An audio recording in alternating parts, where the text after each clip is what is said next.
Assalamualaikum warahmatullahi wabarakatuh. Bismillah, alhamdulillah, salatu wassalamu ala Muhammad Rasulillah wa ala alihi wa sahbihi wa mawala amma ba'd. Pada teman-teman sekalian, mahasiswa-mahasiswi Prodi Ahwal Sasiah, Keluarga IMA Kota Banjar, untuk pertemuan kali ini kita masuk kepada materi di ini ya, hampir penghujung akhir ya, menjelang UAS ya. Di sini akan saya share materi berkaitan dengan fikih ya, yang mana fikih ini fokusnya pada dua item, ada fikih keluarga ya, kemudian fikih ekonomi ya, menuju kesejahteraan sosial ya. Ini merupakan salah satu tulisan kita ya, eh, berkaitan dengan bagaimana membumikan syariah ya. Di mana pendekatan yang digunakan adalah pendekatan fikih. Ya.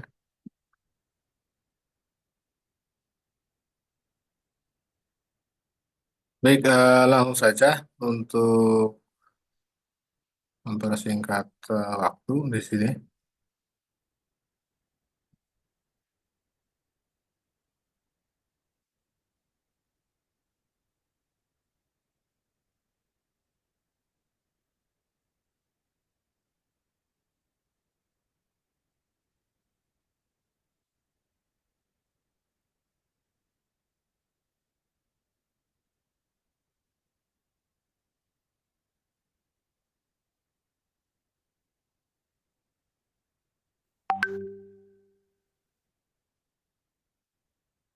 Baik, ini bukunya kemudian bisa kita cari di sini sumbernya. Kemudian kita buka saja,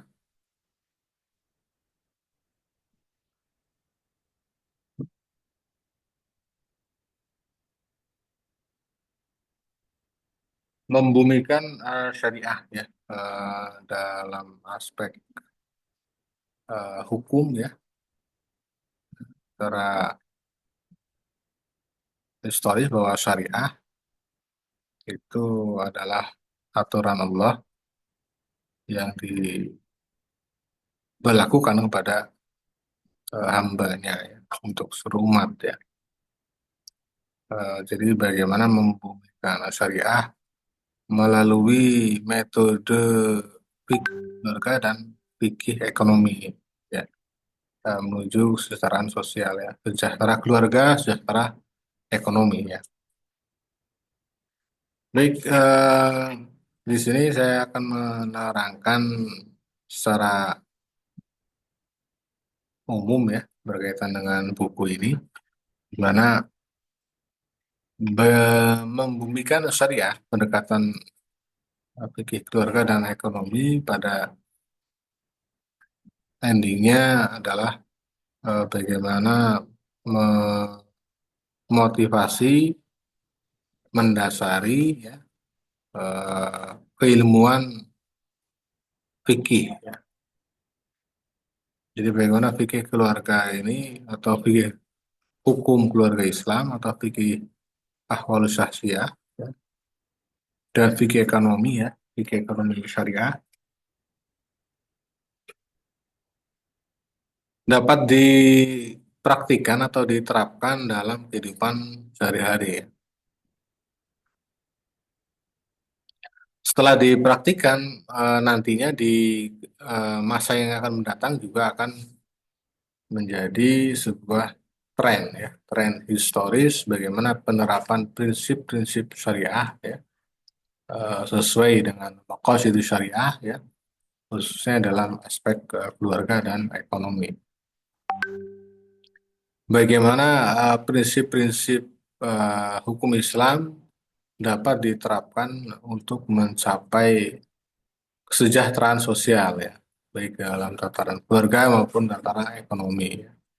Jadi sejahtera di sini adalah sejahtera secara sosial ya, secara keluarga, misal dalam lingkup satu keluarga ya, di satu keluarga, bagaimana keluarga tersebut sejahtera ya. Kemudian secara makro ya, dalam lingkup RT, lingkup dusun, lingkup desa ya atau kelurahan, lingkup kecamatan, lingkup kota atau kabupaten, hingga lingkup secara nasional ya. Jadi bagaimana kesejahteraan sosial ini dapat diwujudkan, kesejahteraan sosial keluarga ya, khususnya ya, dapat dijawantahkan dalam eh, praktik dunia saat ini, zaman seperti sekarang ini. Itu dalam aspek keluarga. Kemudian dalam aspek ekonomi juga demikian, endingnya dengan membumikan syariah, aspek ekonomi akan menjadi falah, ya, akan menjadi apa? Keberuntungan. Ya.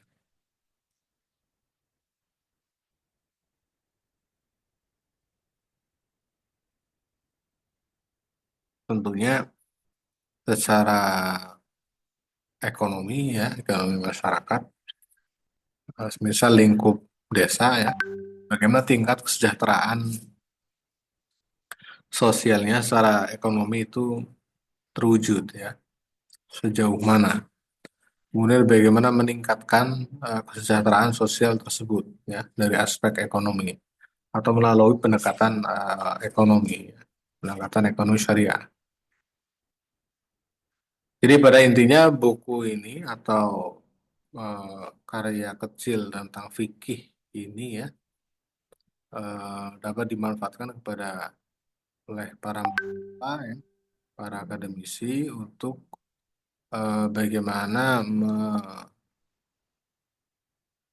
mengadopsi pendekatan-pendekatan atau metode-metode istinbatul ahkam dalam eh, membumikan syariah atau menerapkan syariah. Ya.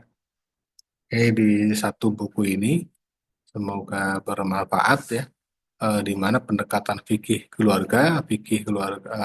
ekonomi ya menuju kesejahteraan sosial ini dapat dijadikan sebagai salah satu wahana atau metode dalam menerapkan syariah. Jadi ketika fikih keluarga ini dikaitkan dengan syariah, maka yang perlu dibenturkan atau disuguhkan ya dibandingkan adalah maqasid syariah. Bagaimana eh, kesejahteraan keluarga itu sesuai dengan maqasid, sesuai dengan tujuan syariah. Ya. Begitu juga dengan ekonomi, kesejahteraan sosial dari aspek ekonomi ya. Eh, Bagaimana ekonomi syariah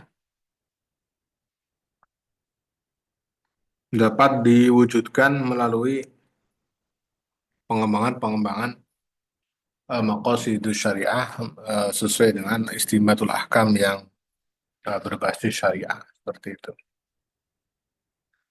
Ini ada beberapa bab di sekitar 8 bab ya. Ada konten isinya adalah syariah, fikih keluarga, fikih ekonomi ya, kesejahteraan sosial ya, dan seterusnya dan seterusnya. Bisa kita cek di sini.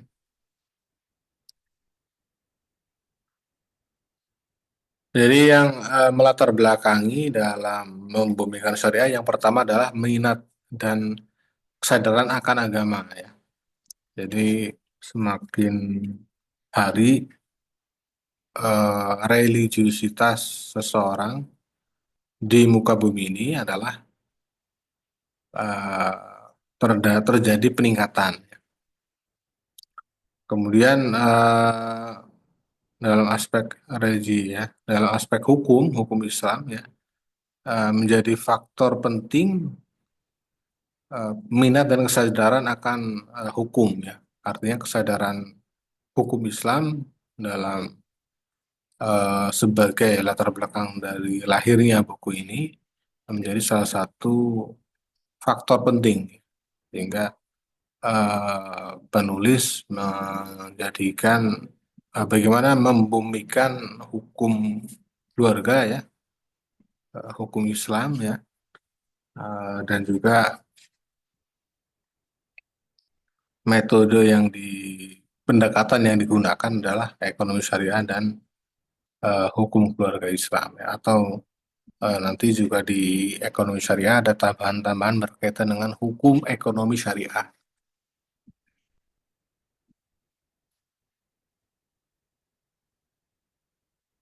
Kemudian prinsip-prinsip hukum Islam eh, yang diinterpretasikan ya dalam kehidupan saat ini sudah barang tentu memiliki perbedaan yang mendasar ya. Sehingga dalam konteks modern tentunya hukum itu selalu up to date ya, selalu terbaru, selalu diperbaharui ya. Jadi tidak fi'il madi ya, tapi fi'il mudhari ya, selalu atau akan terjadi ya. Kalau di fi'il madhi maka kajiannya masih kajian terdahulu ya. Jadi belum dikontekstualisasikan di era zaman wal makan ya, zaman dan tempat ya. Baik, mungkin cukup sekian berkaitan dengan fikih ya, yang mana dalam fikih di sini adalah kalau kita di prodi ekonomi apa prodi hukum keluarga Islam maka fikihnya adalah fikih keluarga ya. Jadi kalau di yang kuliah di prodi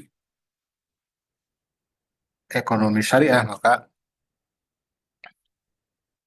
membumikan prinsip-prinsip Islamnya adalah melalui pendekatan-pendekatan yang berbasis ekonomi syariah. Kemudian yang terpenting adalah mengintegrasikan nilai-nilai Islam dengan prinsip-prinsip modern. Kalau di ekonomi maka prinsip-prinsip ekonomi modern, kalau di hukum maka prinsip-prinsip hukum secara umum ya itu diintegrasikan dengan nilai-nilai Islam. Contoh adalah hukum progresif, ya. Hukum progresif, ya. Hukum Islam progresif ya, yang sebagaimana merupakan pengembangan dari konsepnya Prof. Cip ya, Profesor Cipto Raharjo, hukum progresif. Maka kalau di hukum Islam maka hukum Islam harus dan selalu mengalami apa modernisasi atau eh, visualisasi ya, visualisasi prinsip-prinsip dari hukum Islam itu sendiri ya. Jadi bagaimana mencapai tujuan pembangunan ya, tujuan pembangunan hukum ya, tujuan pembangunan ekonomi yang berkelanjutan dan etis dan adil ya. Kalau di hukum adil ya, kalau di ekonomi etis ya. Kemudian kalau di apa, prinsip hukum Islam maka harus sesuai dengan maqasidus syariah.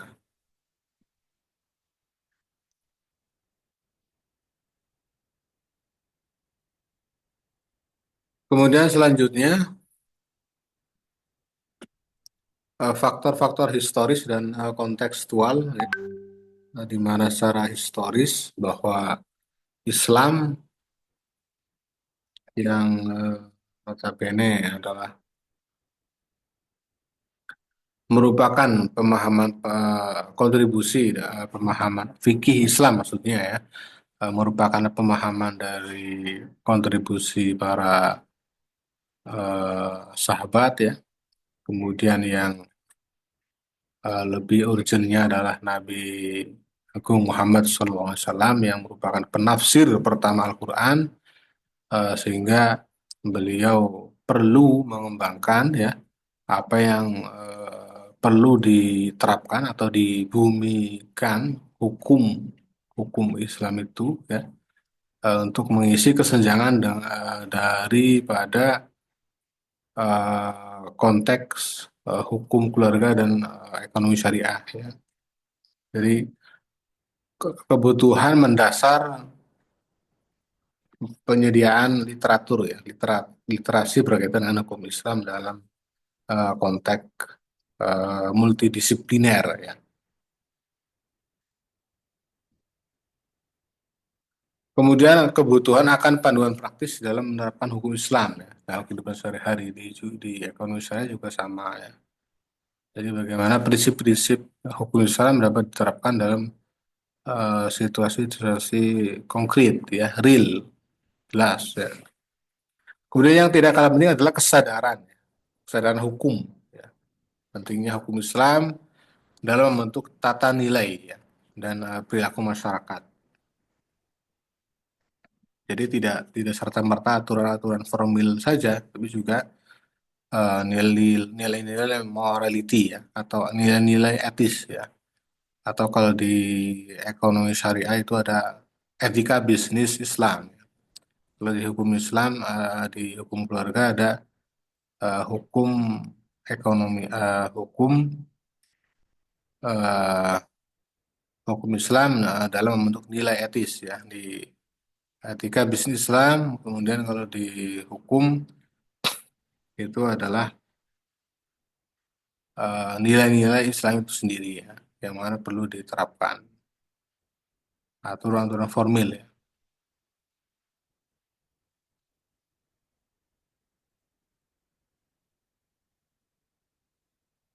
Kemudian relevansi ya, relevansi di berbagai negara ya, zaman wal makan, di tempat situasi kondisi tertentu ya, hukum Islam bagaimana bisa diterapkan. Misal di Papua, bagaimana prosesi pernikahan ya, pernikahan di daerah seperti Papua ya. Kemudian itu di daerah Islam minoritas ya. Kemudian Islam minoritas lainnya misal di Sulawesi ya, atau juga di mana lagi itu? Ya, pokoknya yang minoritas ya, minoritas Muslim. Kalau Indonesia kan mayoritas penduduknya seluruhnya Muslim. Nah, kemudian di daerah-daerah Medan, misal ya, kalau ada ya, itu bisa dijadikan sebagai sampel ya, yang mana hal ini hukum Islam harus disesuaikan dengan kerangka hukum nasional yang mungkin tidak sepenuhnya sejalan ya, dalam bisnis hukum Islam. Sehingga dengan adanya buku ini diharapkan integrasi, eksplorisasi cara-cara bagaimana hukum Islam itu dapat diintegrasikan ke dalam kerangka hukum modern ya, tanpa mengorbankan prinsip yang mendasar seperti itu. Baik, kurang lebih ya, mohon maaf. Saya kira cukup untuk lebih mendalamnya. Ini ada sekitar 305 halaman ya, bisa dipelajari di rumah untuk pendalamannya ya. Kajian syariah ya, kemudian kesejahteraan sosial dan sebagainya itu eh, tinggal disesuaikan. Baik, terima kasih. Kurang lebihnya mohon maaf. Wallahul muwaffiq ila aqwamit thoriq. Assalamualaikum warahmatullahi wabarakatuh.